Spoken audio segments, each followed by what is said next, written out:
জনী আশাকৰ্মী এটা প্ৰাইভেট হস্পিটেলৰ সন্মুখত ৰখি আছে। মই কৈছোঁ আৰে ভাই ইমান আশাকৰ্মী ইয়াত কেলে, আপোনালোক কেলে আহিছে? কয় ছাৰ পেচেণ্ট লৈ আহিছোঁ। আশাকৰ্মীৰ ডিউটি এইটো নেকি? গোটেই মিডিয়াত ভাইৰেল হ'ল, একো একশ্যন লোৱা নহ'ল আজিলৈ। মাননীয় উপাধ্যক্ষ মহোদয়, টেম্পৰাৰী এমপ্লয়ী আজি আপোনাৰ MD কমিশ্যনাৰ অশোক বাবুক মই ভিডিঅ' দিছোঁ, তেওঁলোকে ঘোচ লোৱাৰ ভিডিঅ'। আজিলৈ এটা আশাকৰ্মীক খেদোৱা নহ'ল। কেনেকৈ হ'ব? অকল আশাকৰ্মী জড়িত হ'ব নোৱাৰে।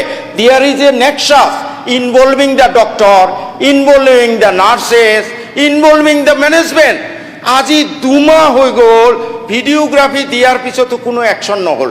খালি এনেই আমি হস্পিটেল বনালে হ'বনে? আশাকৰ্মীৰ ডিউটি কি? তেওঁলোকে ফিল্ডত থাকিব লাগে।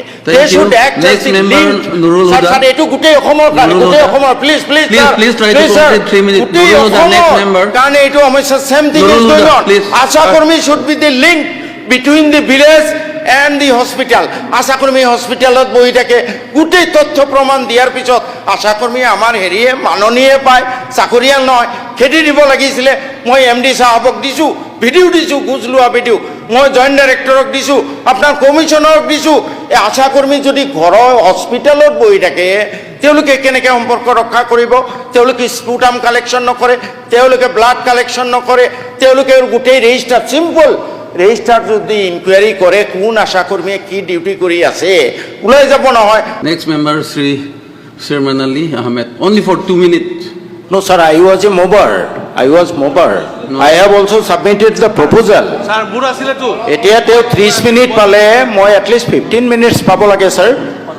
I am a co-mover. মই প্ৰপ'জালটো আনিছোঁ এইটো।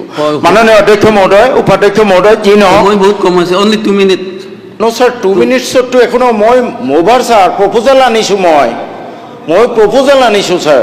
ছাৰ, মাননীয় উপাধ্যক্ষ মহোদয়, আজি আমাৰ এষাৰি সংস্কৃত শ্লোক, হৰিৰ মাধ্যম খলু ধৰ্ম সাধনম, এই শ্লোকে আমাৰ স্বাস্থ্যৰ ক্ষেত্ৰতো কিমান গুৰুত্বপূৰ্ণ সেই বিষয়ে আমাক সোঁৱৰাই দিয়ে।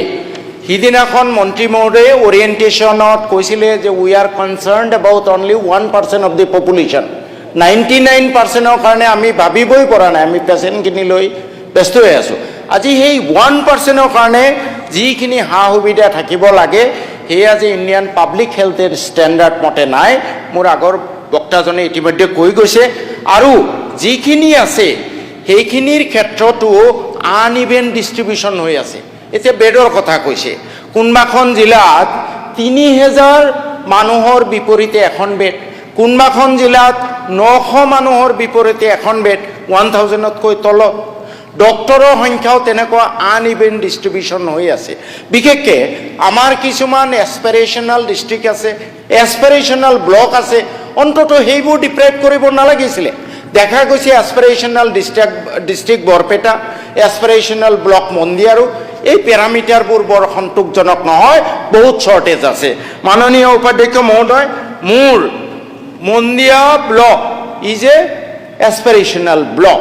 এই মন্দিয়া ব্লকত আমাৰ টোটেল 2011ৰ চেঞ্চাছ মতে 3,50,000 পপুলেশ্যন।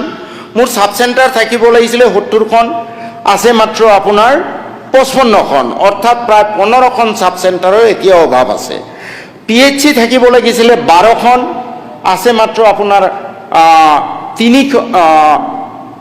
12খন থাকিব লাগিছিলে, আছে মাত্ৰ 9খন, এতিয়াও 3খন PHC নাই। তেনেকৈ CHC মন্দিয়া ব্লকতে থাকিব লাগিছিলে 3খন, আছে মাত্ৰ 1খন। গতিকে এছপিৰেশ্যনেল ব্লক, অথচ আমাৰ ইমান ডেফিচিয়েঞ্চি হৈ আছে। গতিকে মাননীয় মন্ত্ৰী মহোদয়ে যাতে এই এছপিৰেশ্যনেল ব্লক আৰু ডিষ্ট্ৰিক্টৰ ক্ষেত্ৰত বিশেষ নজৰ দিয়ে, তাৰ কাৰণে মই মন্ত্ৰী মহোদয়ক অনুৰোধ জনালোঁ। আৰু এটা কথা, আমাৰ যিটো মন্দিয়া ব্লকৰ আণ্ডাৰত এতিয়া বাইফাৰ্কেশ্যন হয়, এতিয়া PWD PNRDৰ আণ্ডাৰত ব্লকবোৰ ৰিঅৰ্গেনাইজেশ্যন হৈছে, আমাৰ হেল্থ ইনষ্টিটিউশ্যনবোৰো ৰিঅৰ্গেনাইজ কৰিব লাগে। আমাৰ চেঙা ডেভেলপমেণ্ট ব্লক 9টা পঞ্চায়ত আছে, 1,31,000 পপুলেশ্যন 2011 মতে। এখন কমিউনিটি হেল্থ চেণ্টাৰ থাকিব লাগিছিলে। এই 9টা পঞ্চায়তত আলুপতি মেনি PHC প্ৰপ'জেল মই কেতিয়াবাই দিছোঁ, সেইটো CHC লৈ উন্নীত কৰিব লাগে 1,31,000 পপুলেশ্যন ঠিক তেনেকৈ উপাধ্যক্ষ মহোদয় মোৰ মন্দিয়া ব্লকৰ আণ্ডাৰত ধৰ্মপুৰ ভাতনাবেতিৰ আমাৰ পাৰা জিপি টোটেল পপুলেশ্যন আছে 33,000 এখনো PHC নাই এখন PHC 2011 মতে এখন PHC থাকিব লাগিছিলে সত্ৰখনৰ জিপি পপুলেশ্যন 34,723 এখন PHC 2020-21 চেংচন হৈছিলে কিন্তু আজিলৈ নহ'ল ঠিক তেনেকৈ আমাৰ বাগমাৰাচৰত আমাৰ সাব চেণ্টাৰ থাকিব লাগে সাব চেণ্টাৰ থাকিব লাগে আপোনাৰ আৰু এখন সাব চেণ্টাৰ তাত লাগে 1 নং বাগমাৰাচৰত ডিফিকাল্ট টেৰাইন পপুলেশ্যনত নিমিলিলেও তাত এখন থাকিব লাগে চাৰিওফালে নদী আছে ঠিক তেনেকৈ আমাৰ আলবতী মাজৰ চৰতো দুটামান সাব চেণ্টাৰ লাগে বামুণডোংৰা জিপিত এটা সাব চেণ্টাৰ লাগে পাহাৰপুৰত বালিকুৰি জিপি তাতেও এটা সাব চেণ্টাৰ লাগে বালাজান চৰ বৃহৎ এৰিয়া তাত সাব চেণ্টাৰ নাই উজিৰেৰ চৰ চাৰিওফালে নদী তাত এখন PHC লাগে এই কথাখিনি মাননীয় মন্ত্ৰী মহোদয়ক মই হস্তান্তৰ কৰিম এইখিনি যাতে সোনকালে বিং এই এছপিৰেশ্যনেল ব্লক এইখিনি যাতে টপষ্ট প্ৰায়ৰিটি দি দেখা হয় আৰু এটা কথা ইম্পৰ্টেণ্ট কথা মাননীয় উপাধ্যক্ষ মহোদয় এই এছপিৰেশ্যনেল ব্লকৰ পৰা ডক্টৰটো পৰ্যাপ্ত নায়েই মই ক'লোৱে আগতে বেডো নাই তাৰপিছত ডক্টৰবোৰক এটাচ কৰি বেলেগত লৈ যোৱা হৈছে মোৰ মন্দিয়া BPHC 3.5 লাখ মানুহক চাই তাৰ ছুপাৰিনটেণ্ডেণ্ট আজি কেইবা বছৰ হৈ গ'ল তেখেতক ট্ৰান্সফাৰ কৰি নি এটাচ কৰিছে ট্ৰান্সফাৰ নহয় মৰিগাঁও হস্পিটেল এই এটাচমেণ্টবোৰ কেঞ্চেল কৰিব লাগে 2 নম্বৰত চানমামা মডেল হস্পিটেল ফাংচনেল নহয় তাত ডেলিভাৰী নহয় এটা মডেল হস্পিটেল কাৰণ তাৰ ডেপুটি ছুপাৰিনটেণ্ডেণ্ট এটাচমেণ্ট কৰি ৰাখিছে MOIৰক এটাচমেণ্ট কৰি ৰাখিছে নাৰ্ছৰ কথা বাৰে বাৰে কৈও আজিলৈ পৰ্যাপ্ত নাৰ্ছ দিয়া হোৱা নাই মাননীয় উপাধ্যক্ষ মহোদয় ঠিক তেনেকৈ মোৰ চানমামা মডেল হস্পিটেলত অন্তত মডেল হস্পিটেলততো গুৰুত্ব দিব লাগিছিলে তাত আৰু 2জন ডক্টৰ লাগে 4জন ষ্টাফ নাৰ্ছ লাগে ড্ৰেচাৰ লাগে এজন গ্ৰেড 4 লাগে বৰপেটা চিভিল হস্পিটেলত পেডিয়াট্ৰিচিয়ান লাগে staff nurse as per IPHS 50 জন লাগে বৰপেটা চিভিল হস্পিটেলত তেনেকুৱা তাত এজন ছুপাৰিনটেণ্ডেণ্ট পোষ্ট ভেকেণ্ট হৈ আছে ডিষ্ট্ৰিক্ট হস্পিটেল এনেকুৱা বিভিন্ন অসুবিধা আছে মাননীয় মন্ত্ৰী মহোদয়ক মই এইখিনি ইণ্ডিভিজুৱেলি দিম আপুনি কাইণ্ডলি চাব বাগবৰ PHC এজন আয়ুৰ দি পেলাই চলি আছে এজন এলোপেথিক ডক্টৰ নাই এছপিৰেশ্যনেল ব্লক গতিকে এইখিনি অলপ গুৰুত্ব কৰে বিশেষকৈ এটাচমেণ্ট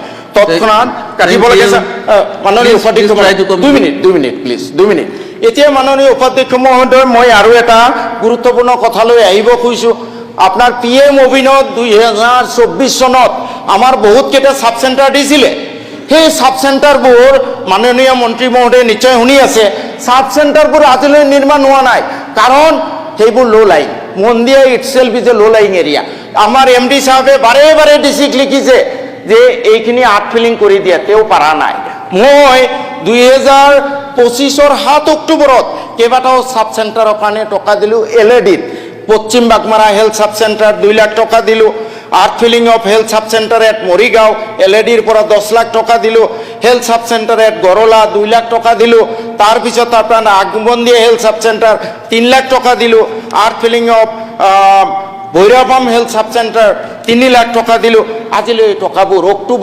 অক্টোবৰত দিলোঁ 8 মাহ হৈ গ'ল DCয়ে নিজে কৰিব পৰা নাই MDয়ে লিখিছে এনেকাৰ পৰা কৰক কৰিব পৰা নাই মই LADৰ পৰা দিছোঁ আজিলৈ টকাবোৰ ৰিলিজ হোৱা নাই যাৰ ফলত কি হৈছে কণ্ট্ৰাক্টৰবোৰে চাৰেণ্ডাৰ কৰিলে এতিয়া আকৌ ৰিটেণ্ডাৰিং কৰিব লাগিব আপুনি কাইণ্ডলি এই বস্তুটো চাব আপোনাক মই সহায় কৰিছোঁ LADৰ পৰা টকা দি যে DCয়ে কৰি দিয়া নাই ঠিক আছে মই কৰি দিওঁ তাৰপিছতো এইবোৰ টেণ্ডাৰবোৰ কেঞ্চেল হৈছে মাননীয় উপাধ্যক্ষ মহোদয় লাষ্ট দুটা ইছ্যু প্লিজ এটা হ'ল যিটো ডাইট দিয়া হয় কোৱালিটি অত্যন্ত নিম্ন চাওক উপাধ্যক্ষ মহোদয় আজিৰ দিনতো যিটো ডাইটৰ ৰেট 40 টকাৰ পৰা আৰম্ভ কৰি 90 টকা কোনোবা জিলাত মাত্ৰ 40 টকা আমাৰ লখিমপুৰ মাত্ৰ 40 টকা আৰু আমাৰ বৰপেটাত আপোনাৰ ধুবুৰীত 55 টকা তেনেকৈ আমাৰ বৰপেটা 30 টকা আকৌ কোনোবাখন জিলাত নগাঁৱত 90 টকা শিৱসাগৰত 90 টকা এই ভেৰিয়েশ্যন কেলে বৰঞ্চ যিবোৰ ডিফিকাল্ট এৰিয়া তাত বেছি হ'ব লাগে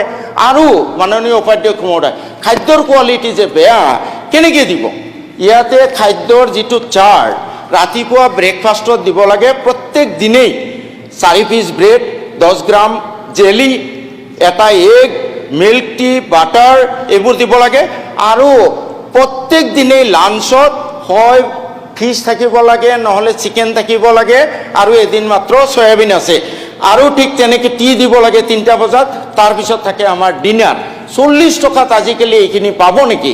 গতিকে কোৱালিটি ইমানেই পুৰ হৈছে যে কল্পনা কৰিব নোৱাৰি। দ্বিতীয় কথাটো হ'ল, কিছুমান ছাপ্লায়াৰ গুৱাহাটীৰ পৰা নিয়োগ কৰি দিয়ে, তেওঁতো গৈ পেলাই মোৰ মন্দিৰাত খাদ্য নিদিব, তেওঁ আকৌ চাব কণ্ট্ৰাক্ট কাৰোবাক দিয়ে, এনেই তেওঁৰ লাভ নহয়। 40 টকাত 3 মিল খানা আৰু চাব কণ্ট্ৰাক্ট দিলে সি লাভ নোহোৱাকৈ কাম কৰিব। গতিকে এই ছাপ্লায়াৰবোৰ প্ৰথম কথা হ'ল ৰেটবোৰ ৰিভাইজ কৰিব লাগে, Thank you. Otherwise Next food member. Quality will be. Sir Nurul last Huda. এটা পইণ্ট, খালি এটা পইণ্ট ছাৰ। গতিকে ফুড কোৱালিটি ইম্প্ৰুভ কৰিব লাগে, আৰু supplier of food should be locally selected. Last Please, এটা কথা, please, please. আমাৰ এইখিনি কমটো আছেই, কথা হ'ল প্ৰপাৰলি ফাংচনিং হৈছে নাই, এইটো এটা ইম্পৰ্টেণ্ট কথা। আমি খালি ইনফ্ৰাষ্ট্ৰাকচাৰ দিলে নহ'ব নহয়, আমাৰ ডক্টৰবোৰে, নাৰ্ছবোৰে, আশা কৰ্মীবোৰে ভালকৈ কাম কৰিছে নাই। মই এটা উদাহৰণ দিব কৈছোঁ, কাইণ্ডলি উপাধ্যক্ষ মহোদয়, জাষ্ট এটা উদাহৰণ দি শেষ কৰি দিম মই। Barpeta civil hospital, district hospital এখন, যোৱা 16 মে তাৰিখে নিৰ্বাচনৰ পিছতে এঠাইত মই গৈ আছিলোঁ, টাউনত দুজনমান মানুহে ৰখালে যে ছাৰ সম্বৰ্ধনা দিম। মই গাড়ীৰ পৰা জাষ্ট নামিলোঁ, ক'তো যোৱা নাই। 10-12 জনে সেই সম্বৰ্ধনা দিলে, ওচৰত কিছু মহিলা মানুহ আছিলে, মই ভাবিলোঁ সম্বৰ্ধনাটো তেখেতসকলক দি দিওঁ, আই মাতৃসকলক। দিয়াৰ লগে লগে তেওঁলোকে কৈছে, ছাৰ মই আশা কৰ্মী, ছাৰ মই আশা কৰ্মী।